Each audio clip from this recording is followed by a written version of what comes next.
Hi friends, എല്ലാവർക്കും നമസ്കാരം. ഇന്ന് നമ്മൾ ചെയ്യാൻ പോണത് എന്താണെന്നറിയോ? ഈസി ആയിട്ടുള്ള ഒരു തക്കാളി ചട്നി റെസിപ്പിയാണ്.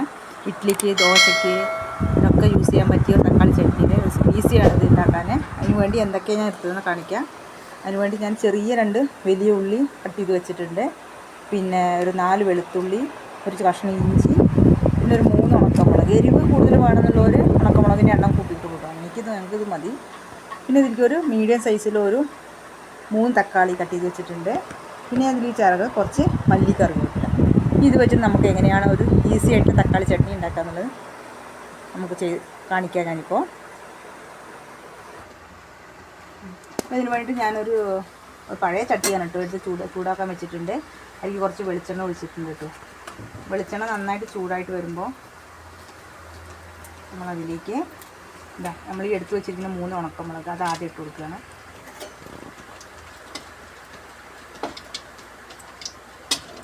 ഒന്ന് നന്നായിട്ട് മൂത്ത് വരുന്ന സമയത്ത് നമ്മളതിലേക്ക് 4 പോള വെളുത്തുള്ളി എടുത്തിട്ടുണ്ട്. പിന്നെ അതൊരു കഷ്ണം, നല്ലൊരു കഷ്ണം ഇഞ്ചി ചെറുതായി കട്ട് ചെയ്തിട്ടുണ്ട്. ഇത് നന്നായിട്ടൊന്ന് വഴറ്റട്ടെ.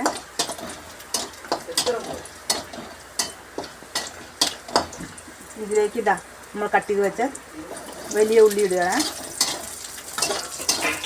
ഇത് നന്നായിട്ടൊന്ന് വഴറ്റിക്കൊള്ളുമ്പോൾ ഈസി ആയിട്ടുള്ള തക്കാളി ചട്നി റെസിപ്പിയാണ് കേട്ടോ. അത് പെട്ടെന്നൊക്കെ നമുക്ക് എന്തെങ്കിലും ദോശയ്ക്ക് ഇഡ്ഡലിക്കൊക്കെ കഴിക്കാൻ പറ്റിയതാണ്. പെട്ടെന്ന് ഉണ്ടാക്കാനും എളുപ്പം ഉണ്ടാക്കാനും.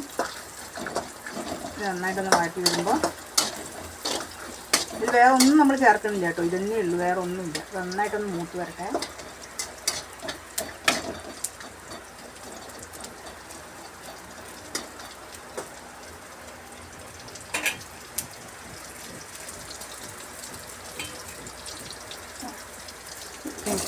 അത്യാവശ്യം നന്നായിട്ട് മൂത്ത് വന്നിട്ടുണ്ട് വലിയ ഉള്ളിയൊക്കെ. ഇത് പതിലേക്ക് തക്കാളി ചേർക്കണം.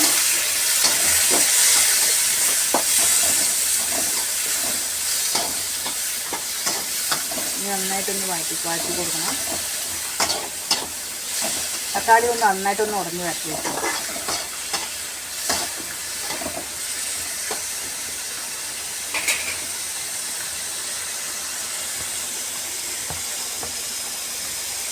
ഈ ഒരു സമയത്ത് നമ്മൾ ഇതിലേക്ക് ആവശ്യത്തിന് വേണ്ട ഉപ്പും ചേർക്കാൻ വേണ്ടി കുറച്ച് ഉപ്പ്. അത് തക്കാളി ഒന്ന് നന്നായിട്ട് ഉടഞ്ഞു വരില്ല അതിന് വേണ്ടിയിട്ട് ഉപ്പ് ചേർക്കുന്നുണ്ട്.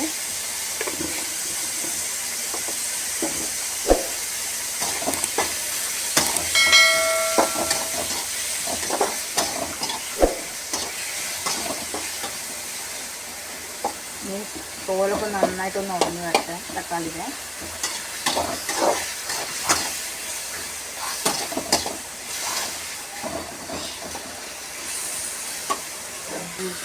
ഈ തക്കാളി കണ്ടില്ല നന്നായിട്ട് ഉടഞ്ഞ് വന്നിട്ടുണ്ട്.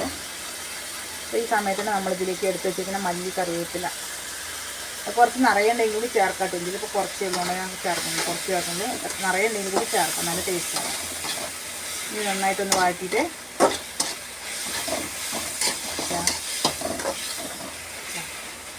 ഇത്രയും മതി. ഇനി ഇത് നമ്മളെന്ത് ചെയ്യും, നന്നായിട്ടൊന്ന് ചൂടാറിയതിന് ശേഷം ഒരു മിക്സിയുടെ ജാറിലിട്ട് നന്നായിട്ടൊന്ന് അരച്ചെടുക്കണം. ഇത് നന്നായിട്ട് ചൂടാറിയതിന് ശേഷം ഞാൻ മിക്സിയിൽ ജാറിട്ട് അരച്ചെടുത്തിട്ടുണ്ട്. നമ്മൾ ഇതിലേക്ക് ഒരു ബൗളിലേക്ക് മാറ്റാം. ഇത് നമ്മളിതൊരു ബൗളിലേക്ക് മാറ്റിയിട്ടുണ്ട്. കണ്ടില്ലേ? ഇപ്പോൾ ഇത് നമ്മൾ ദോശ, ഇഡ്ഡലി അങ്ങനത്തെ ടിഫിൻ്റെ കൂടെയൊക്കെ വെച്ച് കഴിക്കാൻ പറ്റും തക്കാളി ചട്നിയാണ്. ഈ ദോശയുടെ കൂടെ ഞാനിത് വയ്ക്കാൻ പോവുകയാണ്. ഇത് കാണിച്ചു തരാം നിങ്ങൾക്ക്.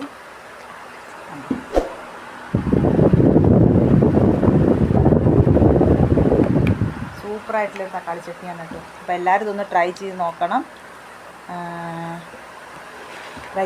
അപ്പോൾ എൻ്റെ വീഡിയോ എല്ലാവർക്കും ഇഷ്ടപ്പെട്ടു എന്നുണ്ടെങ്കിൽ എനിക്കൊരു ഷെയർ, സബ്സ്ക്രൈബ്, ലൈക്കൊക്കെ ചെയ്യണം. അപ്പോൾ ഞാൻ ഇത്രയും എൻ്റെ വീഡിയോ ഞാൻ നിർത്തുകയാണ്. എല്ലാവർക്കും നമസ്കാരം. Okay, bye, thank U.